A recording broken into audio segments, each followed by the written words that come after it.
Very well, ladies and gentlemen, let's pass now to the final presentation of this lecture, namely the condition under which Einstein special relativity and Galilei relativity are completely inapplicable. Namely, and again I must repeat and insist that the use of the word violated is scientifically and ethically inappropriate, because we will be referring to a condition dramatically beyond those of the original conception of those theories. Therefore, the use of the word violation is highly improper. I have three examples. There are many. I have prepared three examples, otherwise this lecture would have been too long. The example number one is the following. Here there is an example of coal burning to illustrate an energy releasing process. The statement is that Einstein's special relativity and Galilei relativity are inapplicable for quantitative, therefore scientific, representation of any energy releasing processes. We will review this in technical details at all levels, mathematical, physical, experimental, etc. But at this moment, we're at the conceptual level of this first lecture. It's sufficient to remember that, both special relativity and Galilei relativity were conceived, constructed, implemented, verified for systems that are reversible over time. Namely, for systems that when inspected from their time reversal image, they still verify causality. For instance, here we have an atomic structure, and in which, as stated before, the special relativity and Galilei relativity are exactly valid. Now, suppose that we reverse time. What happened? Well, with reverse time, what happened is that this electron, rather than rotating this way, will rotate in the other way. But the atom will remain causal, will exist. So what we are saying that now the special relativity and Galilei relativity are also valid for time reversal images, a broadening of their validity. However, the point is that it's also my duty to remember that the statue of Albert Einstein. Albert Einstein is Albert Einstein because he deserved the statue, a towering statue in history. He knew that the system of his time, to be studied of his time, he knew that they are reversible over time. So therefore, he had to construct his theory in such a way that the theory had to be reversible over time as a condition to represent systems that are reversible over time. But let's look at any energy releasing process. The time reversal image of this coal burning implies the smoke and the ashes reconstructing the original coal. Ladies and gentlemen, this is not science. Any theory that admits such a time reversal image cannot be considered suitable for the release of energy, of any energy amount. As we will see during the course of our presentation, this is a fundamental point. Indeed, we have in order to predict new clean energy and fuels, and I'm very proud as an American to present it, because all this development occurred in the United States of America, thanks to the diversity of our country. But all the new energy and fuels that we will present on level 5 were centrally depending on our first constructing mathematics that is irreversible over time, then physics and chemistry, and go all the way to level 5. In any case, there is also another point I intend to express rather clearly. My academic colleague can indeed use special relativity, specifically in this case relativistic quantum mechanics, for energy releasing processes such as nuclear fusion, which is on the study now under the so-called cold fusion, hot fusion at all levels, everywhere. They can indeed use relativistic quantum mechanics, and they can, sometimes they are requested by their dean to use relativistic quantum mechanics because that's the only way to get grants, even nowadays. However, I'm funded by corporate sources. My investors, if they know that I use Einstein special relativity to study energy releasing process, they can sue me, and they can sue me for fraud, And the lawsuit will not be frivolous, especially in view of the fact that we now have we have surpassed Einstein, and we have broader theory that are structurally reversible. That certainly will not be perfect, certainly will not be the final theory of the universe, that's for sure. But they are at least more effective for the specific study of new energy. So a judge who looks at the lawsuit will ask the question, Dr. Santilli, why you don't use those new theories? They are so much better for the problem you're studying, and you are using instead Einstein theory. Is this for political reason that you are doing it? So there is a dramatic distinction between corporate environment and academic environment. It is also important to remember that the most important scientific discovery throughout the world of the last 50 years have occurred in corporate environment. Let me move to the next issue. This is another case which I have dedicated many years of my life, in which after trying the impossible to solve the problem via relativistic quantum mechanics, one day I had to finally say, that's it. It is inapplicable. And what is this? It's the synthesis of the neutron in the core of a star. As you all know, stars initiate their life as being composed by a gas of hydrogen. When they reach a certain mass, this gas condenses, it reaches a certain pressure, temperature, etc., well known in the literature, at which time stars synthesize the neutron. From where? From the hydrogen atom. This is a Rutherford hypothesis in 1920, for which he received the Nobel Prize, because Chadwick, 12 years later, in 1932, confirmed it. So the hydrogen atom condenses under the extreme pressure in the core of a star and synthesizes the neutron first. After, and only after, the neutron is synthesized, then star can synthesize the deuterium and all the other elements. At that moment, you see this majestic phenomenon in nature, which is unbelievably beautiful. You see the birth of a star. Star is namely an object that was dark, all of a sudden start producing light. This is, however, the central phenomenon, the central event, the synthesis of the neutron.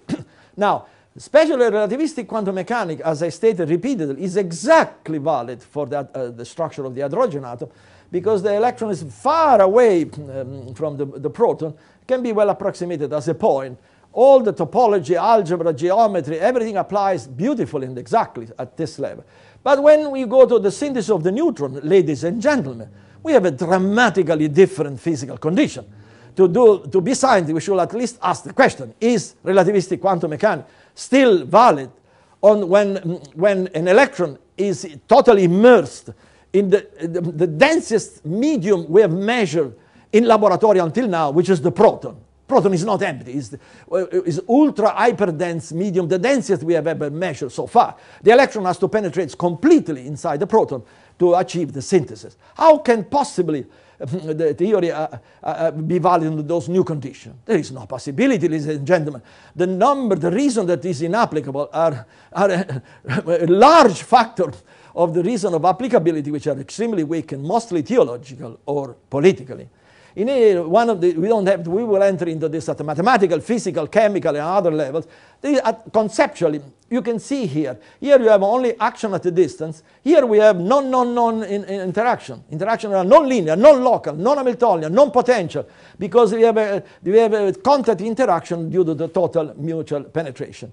Our group has dedicated decades to the study of this synthesis. That's why hadronic mathematics, mechanics, and chemistry have been developed to achieve a quantitative, which means numerical representation of all characteristics of the neutron in synthesis from a proton and an electron. This was achieved finally in 1990, and then eventually at the non-relativistic level, in 1993. But why all this large effort? We are talking about thousands of pages written on this problem alone, for a very simple reason. And here is the emergence of very serious social aspect that we, as a physicist, we simply cannot ignore. Otherwise, we risk condemnation by contemporary society, let alone a future historian. The neutron is one of the largest reservoirs of clean energy available to mankind. Why? Because it's naturally unstable and returns to the original structure, spits an electron, spits a proton and an electron. Proton remains at rest, and the electron is very energetic, about 0.8 million electron volts. Electrons can be trapped very easily with the thin metal shields by producing a double, not single, double energy, type of energy, one of thermal due to the absorption of 0.8 million electron volts, and secondly because of energy of electric type, since the screen becomes charged with electrons. It becomes negatively charged, it becomes a battery. So, conclusion, we have an ethical duty to study the limitation of special relativity and quantum mechanics, because we're talking, if we, as it has been the case throughout the past century, if this problem is suppressed because known to be incompatible with Einstein theory and quantum mechanics, then, ladies and gentlemen, we really put the premises for endangering society, certainly not to help society. And as we will see, this is a central problem that actually hadronic mechanics was specifically constructed, specifically proposed for a quantitative solution of this problem, the synthesis of the neutron. A technical reason, which we will see later on, but let me flash it from now, otherwise people who have not been exposed to this may think that where is all this coming from? You see, is that the rest energy of the neutron is bigger than the sum of the rest energy of the proton and of the electron. And now, by comparison, all consistent quantum mechanically bound state, as I expect everybody will agree, they have a negative binding energy. They end up with a mass defect. This is indeed the case in which, of the second slide I have projected of the atomic bomb. All this energy comes because the nuclei that have been broken down, essentially the missing mass is turned into energy. In the case of the synthesis of the neutron, we have exactly the opposite. We need energy to synthesize the neutron because the original mass and rest energy are insufficient. Now, under those conditions, we have the collapse of all quantum mechanical equations and law I am aware of. In particular, for a mathematician who may be interested in this, we will see quantitatively on level 3 and 4 and 5, the initial equation of Schrödinger equation blows up, has no minimum solution, because for anybody who has doubt, I recommend them strongly to try to solve the Schrödinger equation for the hydrogen atom that has beautiful solution. Try to solve it by changing the sign of the potential. From a negative energy in the Schrödinger equation of the hydrogen atom, I urge them to be serious scientists, to try to solve it by changing that sign and turn it into a plus. Because that's what will be needed here. You need energy, so you have a positive binding energy to represent the rest energy. I can assure you they will find no solution. Finally, let me to elaborate again on the societal aspect of the topic of this first lecture. Let me elaborate on a little bit on an aspect which will be the topic of special lecture on level 2 and 3, namely antimatter. Now, as all scientists know, Einstein's special and general relativity, they have no technical means for any serious representation, any scientific representation of antimatter, particularly at the classical level. Why? Because the only distinction that they have is the sign of the charge. Ladies and gentlemen, this is immensely insufficient to have a conjugation from matter to antimatter, because it's an anti-isomorphic conjugation. You need a completely new mathematics at all levels, from sinus, cosinus, the derivative, everything has to be anti-isomorphic. But in any case, when I look at a galaxy through a telescope, and I want to know if that galaxy is made of matter or antimatter, Einstein there is no answer whatsoever, none, because that galaxy is neutral. And when you have a neutral, there is no distinction whatsoever in all Einstein theory between neutral matter and antimatter. This is not an insufficiency of Einstein. Again, I have to defend Einstein and separate the stature of Einstein from the abuses of his name by Einstein followers.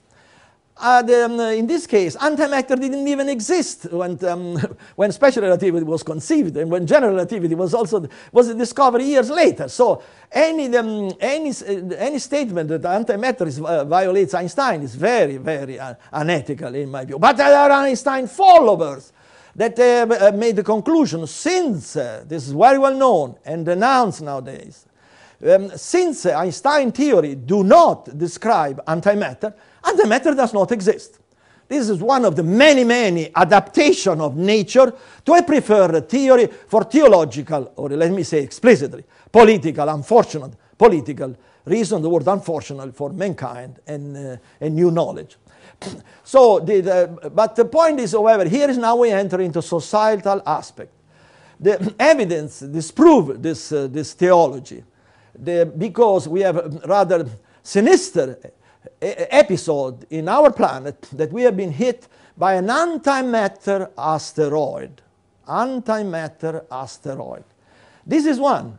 This is a famous Tunguska explosion in Siberia in 1927, in which there was a devastation as big as twice the size of Texas. It was computed later on, the explosion was about 1,000 atomic bomb, was the equivalent of 1,000 atomic bomb. The seismograph all over the earth detected it. Light was, even at night in Moscow and Paris, even at night, people would read newspapers in the middle of the night because the light was still luminescent. Now, following countless expeditions, there have never ever been any solid residue out of this explosion. As a matter of fact, the center of the explosion, the trees were still standing up, were scorched, but still standing up. So the only serious scientific, which means numerical, not political, the only serious explanation is that the Tunguska explosion was due to an antimatter asteroid.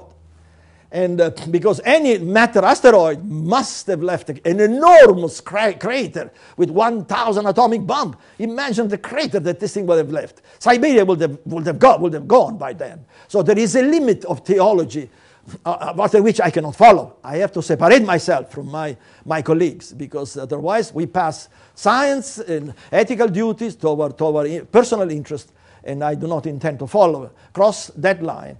Now, but the issue is this. Now, is there additional evidence besides the Tunguska? Yes, there is a lot. This is a picture from NASA. There are a number of them. Look at this.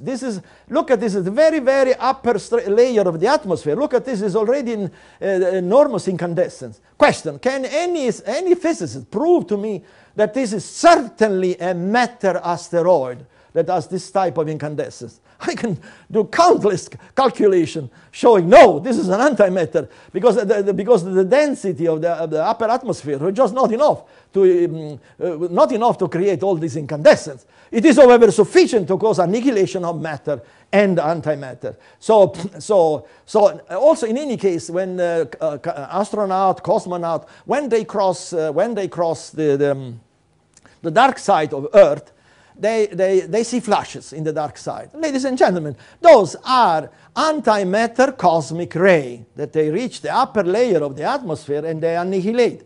The moment any type of antimatter is in touch with any type of matter, they annihilate and turn into light. It's a majestic phenomenon of nature. Let's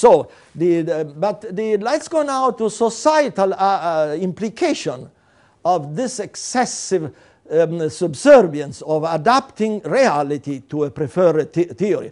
What's at stake for mankind?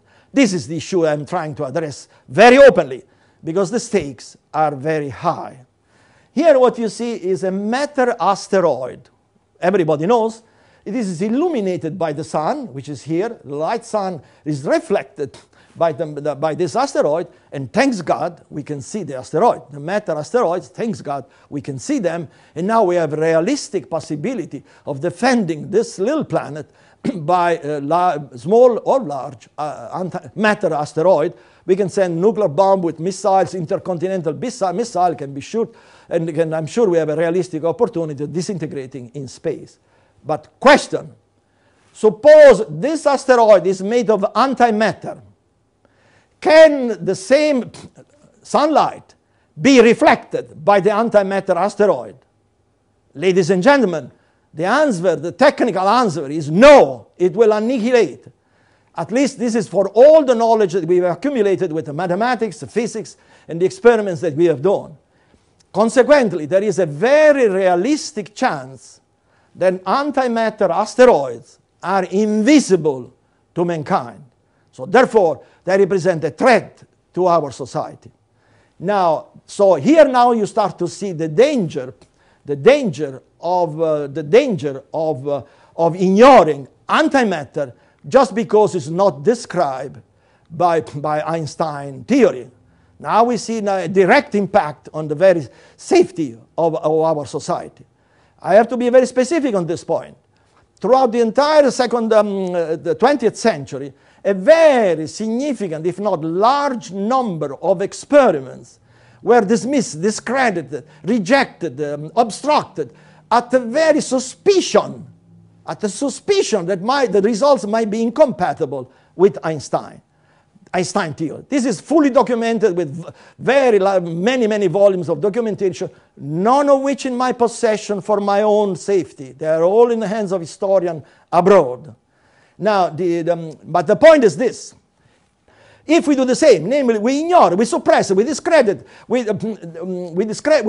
avoid the quantitative study of antimatter, then, ladies and gentlemen, we risk to endanger mankind because of the realistic possibility that we can be hit by an antimatter asteroid without even our knowledge.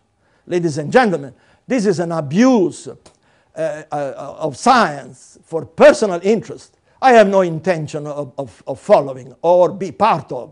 I'm sure all serious colleagues who listen to this lecture will agree with the same conclusion. In any case, let me finish with a comment. With a comment on the universe. Cosmology will be many lectures from many distinguished scientists in this series will be presenting their view on cosmology. Let me tell you now that very quickly that Einstein's special relativity has been applied throughout all possible conditions existing in the universe, expectedly by some, but not all, until the end of time.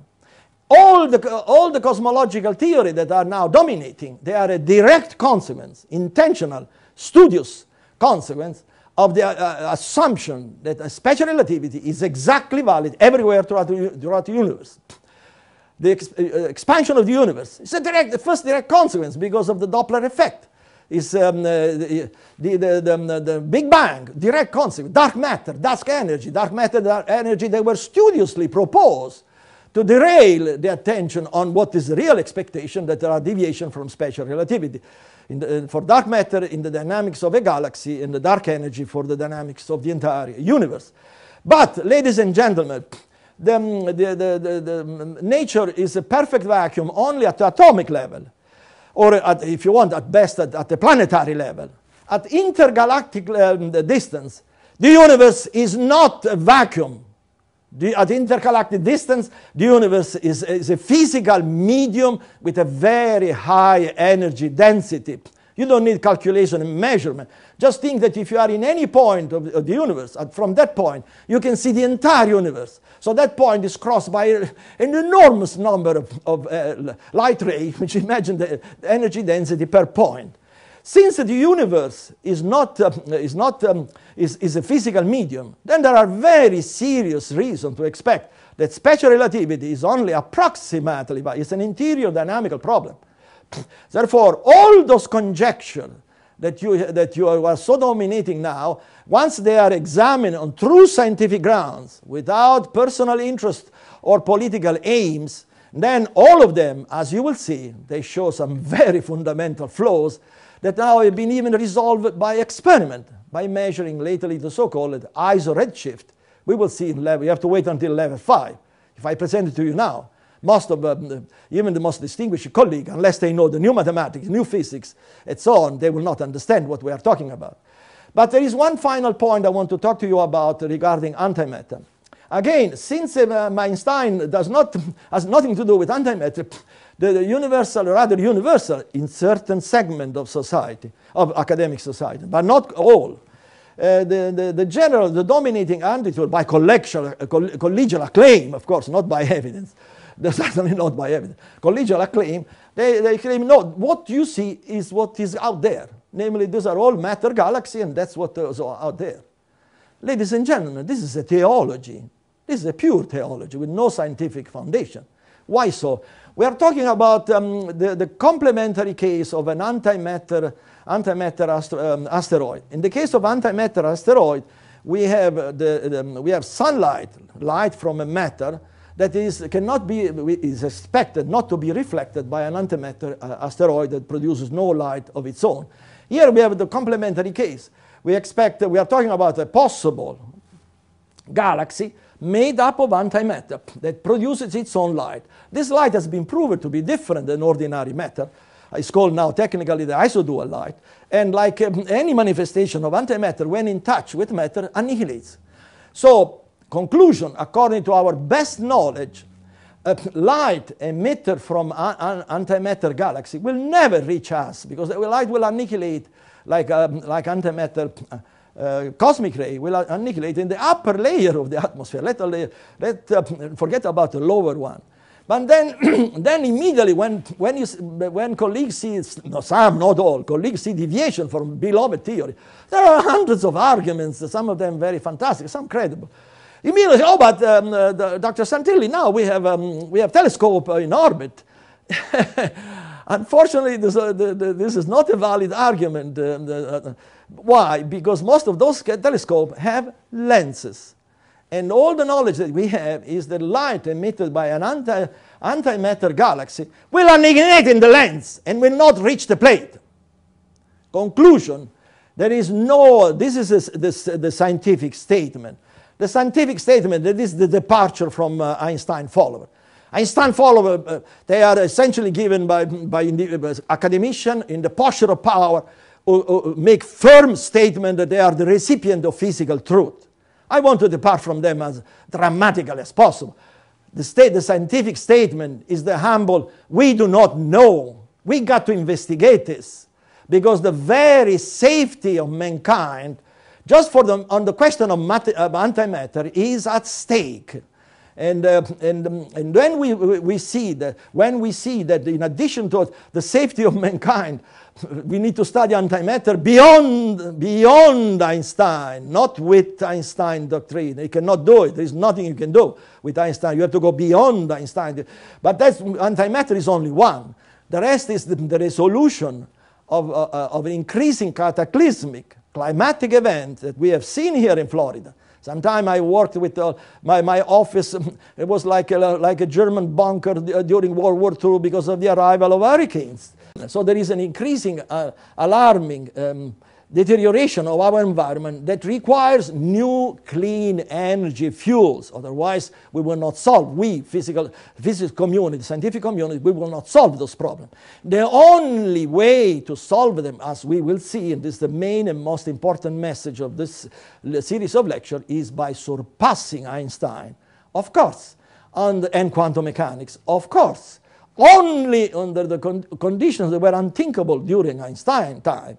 By honoring Einstein, Schrödinger, Heisenberg, and all the Enrico Fermi, all the founders of the 20th century model, because their discovery remain fully valid. As a matter of fact, acquire the proper scientific light and dimension which they deserve in history. Thank you very much. Professor Santilli, I'm not fully convinced special relativity is inaccurate within physical media.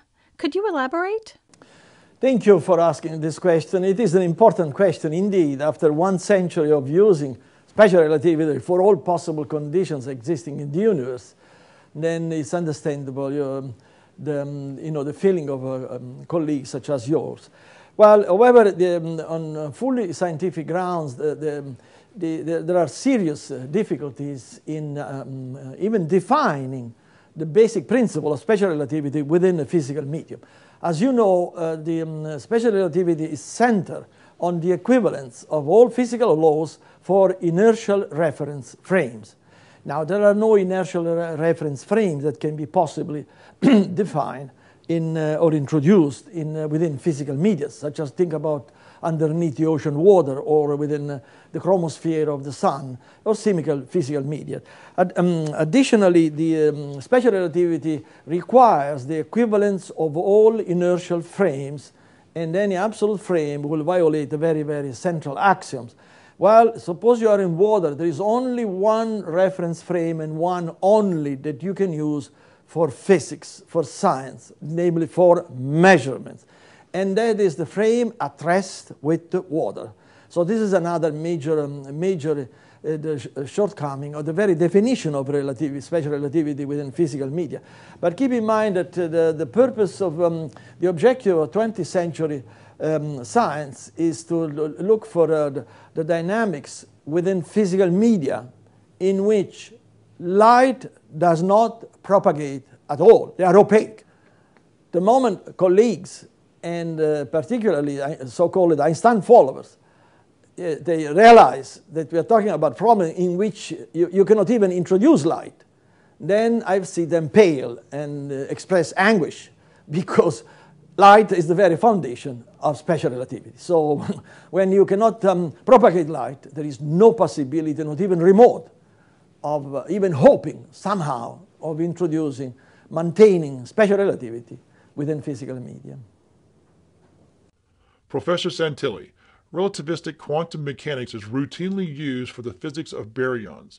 Please explain again why, in your view, it is not applicable for the structure of the neutron. This is also a beautiful question. I appreciate, and very deep for that matter, and I appreciate you asking. Indeed, what you state is correct.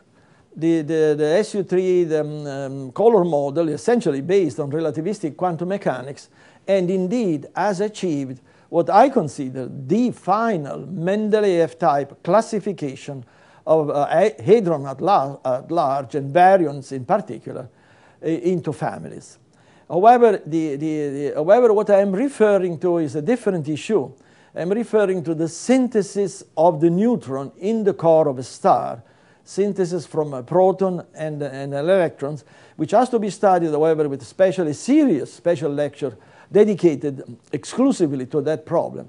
When you enter into technical details, and you will see that relativistic quantum mechanics admits no solution, or nor can be hoped, because on a number of conceptual, but as well as technical. But the strongest reason is that what I have indicated during the lecture, namely that the rest energy of the neutron is bigger than the sum of the rest energy of the proton and of electrons, thus requiring positive binding energy under which there is not even a dream of maintaining the consistency of relativistic quantum mechanics.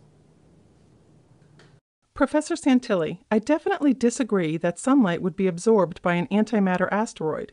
Could you convince me to the contrary? Well, this is a question that unfortunately I have to be on record to disagree. Let's analyze the origin of the question. The origin of the question is the desire to apply Einstein's special relativity for all possible conditions existing in the universe until the end of time, thus including antimatter. But if you have an asteroid that is neutral, Einstein special and general relativity have absolutely nothing to say. So therefore, your question is implicitly, that I have to uncover, unfortunately, with all due respect, I have to uncover the background of the question. Namely, you assume special relativity to be exactly valid for antimatter when we know that there is no description whatsoever, because they cannot distinguish between neutral matter and antimatter. And consequently, you make the conclusion that then, since there is no distinction, according to Einstein followers, between matter and antimatter, then of course sunlight must be reflected from antimatter. I disagree dramatically. This is a theology and not serious science. The serious science is what I have stated during my lecture, namely, we do not know. We do not know. We have to investigate it. And then we can reach a conclusion, I am convinced or I am not convinced. And I insist on this, that we have to study, because otherwise we endanger mankind just to follow a preferred theory. I will never be part of such a scheme.